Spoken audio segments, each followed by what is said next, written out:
Friends, welcome to Rithni world. Chettinad series തീർന്നു എന്ന് നിങ്ങളങ്ങനെ തെറ്റിദ്ധരിക്കല്ലേ. അല്ലറച്ചില്ലറ കാര്യങ്ങൾ കൂടി നമുക്ക് നിങ്ങളോട് ഷെയർ ചെയ്യാനുണ്ട്.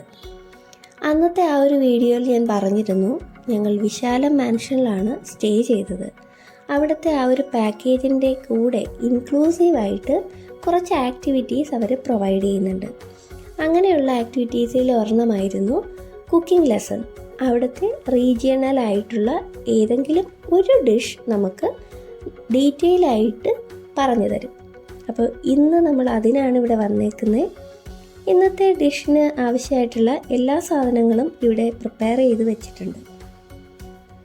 ആൻഡ് ആ ഒരു ഇൻസ്ട്രക്ഷനും ക്ലാസ്സും ഒക്കെ it was so clear that I thought എനിക്ക് അവിടെ നിന്ന് കിട്ടിയ ആ ഒരു ഇൻഫർമേഷൻ അല്ലെങ്കിൽ ഒരു നോളജ് നിങ്ങൾക്ക് കൂടി ഷെയർ ചെയ്യാമെന്ന്.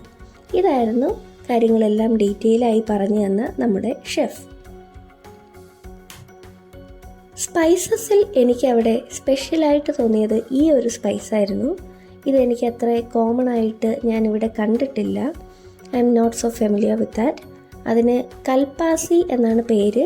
ഇംഗ്ലീഷിൽ സ്റ്റോൺ ഫ്ലവർ എന്ന് പറയും. സോ നമ്മുടെ പ്രിപ്പറേഷൻസ് സ്റ്റാർട്ട് ചെയ്തിരിക്കുകയാണ്. ആദ്യം തന്നെ കുറച്ച് എണ്ണ ഒഴിച്ചു കൊടുക്കാം. എണ്ണ ചൂടാകുമ്പോഴേക്കും അതിലേക്ക് കുറച്ച് ജീരകം, ഉലുവ, തക്കോലം, പട്ടയില, ഈ പറഞ്ഞ കൽപ്പാസി, ഏലയ്ക്ക, വറ്റൽമുളക്, പട്ട, ചെറിയൊരു പീസ്, ഇത്രയുമാണ് നമ്മൾ ചേർത്ത് കൊടുക്കുന്നത്. ഇതിൽ ഈ ഒരു കൽപ്പാസി നമുക്ക് അവിടെ നിന്ന് വാങ്ങാൻ കിട്ടുമോ എന്നുള്ളത് ഞാൻ തിരക്കിയിരുന്നു. പക്ഷേ അവിടെ നിന്ന് എനിക്കറിയാൻ സാധിച്ചത് അവർ ആക്ച്വലി ഇത് കൊച്ചിയിൽ നിന്നാണ് ഇമ്പോർട്ട് ചെയ്യുന്നത്.